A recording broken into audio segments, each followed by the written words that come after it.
ያኔ ቤቢ 2 ዓመት ሲሆኑ ዩቲዩብ ቻናል ይከፈትለታል ማለት ነው። ልክ እንደ አባቱ ይሆናል ብዬ አስባለሁ። እውነቴን እኮ ነው የምላችሁ። እየቀለድኩ መስሏችሁ ነው? ልክ ናችሁ።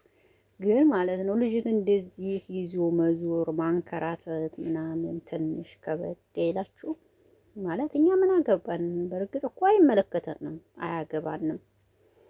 እውነት ለመናገር ምንም የሚመለከተው ጉዳይ የለም።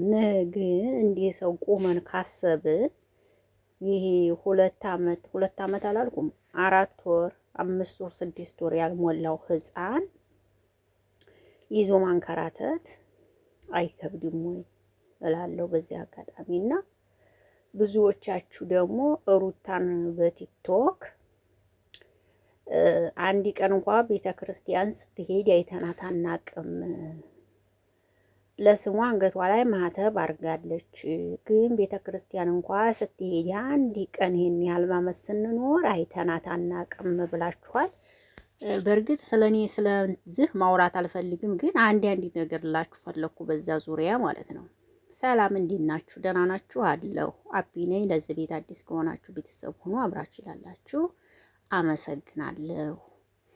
እስቲ ልንገራችሁ በቅድሚያ ሩታን ከሆኑ ሰዎች ጋር እያቀናበራችሁ አንድ ቀን እንኳ ወደ ቤተ ክርስቲያን ሄዲ አታውቅም እያላችሁ ምናምን አይቻለሁ ቲክቶክ ላይ እና እዚህ እያዟዟራችኋት ማህተዋን አርጋ ምናምን እያላችሁ አይቻለሁኝ። እና ስለሱ እስኪ አንድ ነገር ልበላችሁ። ሩታ ጴንጤ ናት፣ አብርሽም እንደዛው። ልጃቸው ስንት ወሩ ነው? 4 ወር ምናምን ሊሆነው ነው።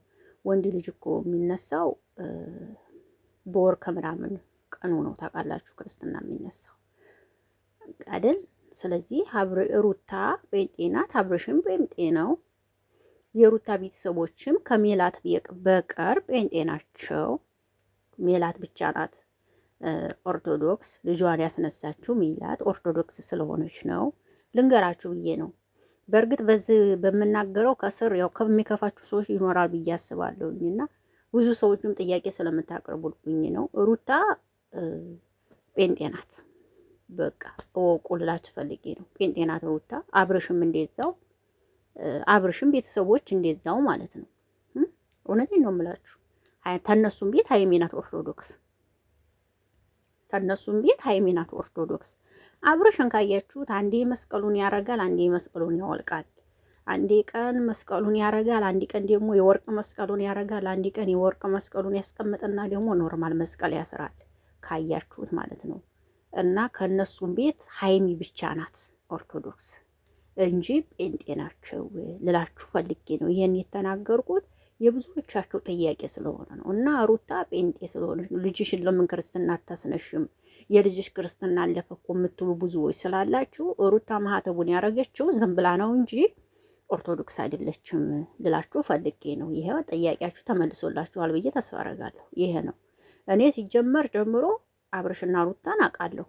እንዲሁም በፊት አንዳንድ ሰዎች እየተናገሩ ነበር። እነሱ እኮ እንዲሁም ሰርጋቸውን በፋሲጋ ነው በምን አድርገው በፋሲጋ ሳይሆን ለምን እንደዚህ ያረጉ ሲባል እነሱ እኮ ጴንጤ ናቸው ምንም ችግር የለውም እየተባሉ ህዝቡ ሲተቻቸው ነበር። እነሱ ግን ያው እምነታቸው ስለሚፈቅድላቸው በዛ ሰዓት አድርገውታል ማለት ነው። አያችሁ። እና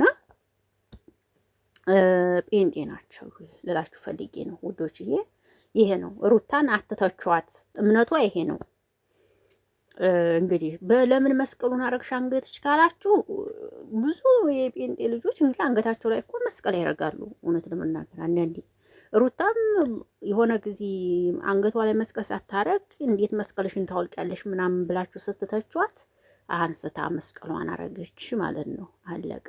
አብርሽ አንድ ቀን ያረጋል፣ አንድ ቀን ያወልቃል፣ አንድ ቀን ያረጋል፣ አንድ ቀን ያወልቃል። በቃ ይሄ ነው። ለሰው ነው ማለት ነው።